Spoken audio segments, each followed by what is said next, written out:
Hindi raw solusyon sa youth unemployment ang pagpuntirya sa Temporary Foreign Worker Program.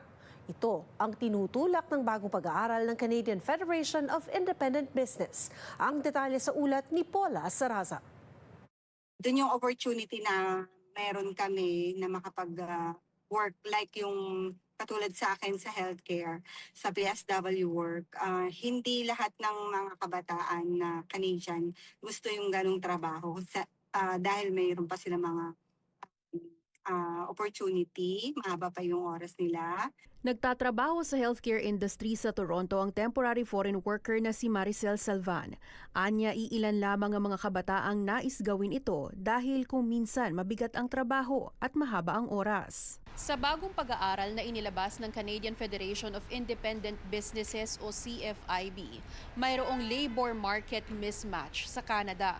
Karamihan daw kasi ng mga trabahong pinupuna ng mga temporary foreign worker, mga posisyong di rin interesado ang Canadian youth. It is clear that we are going through a youth unemployment challenge. A lot of youth are telling us that they're unable to find work.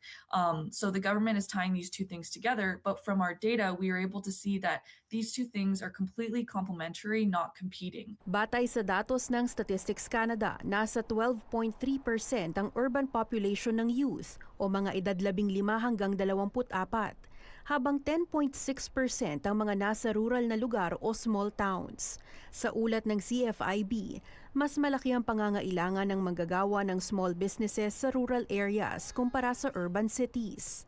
If we're thinking about the occupations in general, they're jobs that are very hard to fill. They have non-standard hours, they have late nights, very early mornings. So if we think like a very early morning baker at a bakery, or we think about like a midnight shift dishwasher at a restaurant, these are jobs that a lot of Canadians don't want to fill, can't fill. So these are where the TFWs come in to be able to fill these gaps. Ani Salvan, ang pangarap na permanenteng status sa Canada ang nagtutulak sa mga gaya niyang temporary resident na pasukin ang anumang available na trabaho, lalo kung makakabuti ito para sa kanilang permanent residency application. Kami, temporary foreign worker, mas pinili namin yung ganong trabaho kasi nga doon yung PR pathway namin. Likas din daw ang pagiging masikap ng mga Pilipinong TFWs na isa raw sa posibleng dahilan kung bakit tinatanggap sila sa trabaho.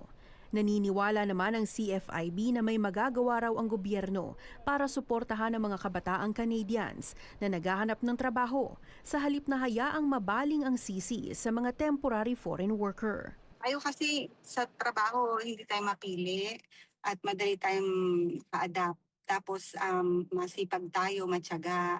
Yan yung pinaka qualification na meron tayo mga Pinoy. Kasi syempre kung may dinidream tayo, kaya nga pumunta tayo rito, di ba? So driven tayo para ma-PR. Kaya gagawin natin yung lahat ng lakas natin, yung kaya natin gawin, ibibigay natin throughout sa lahat ng work na meron tayo. We encourage the government to take steps to help the youth unemployment challenge, but at the same time, maintain and protect the temporary foreign worker program because we know they are both super important issues that need to be addressed to help small businesses, but to overall help the economy and all Canadians. Paula Saraza, Omni News, Toronto.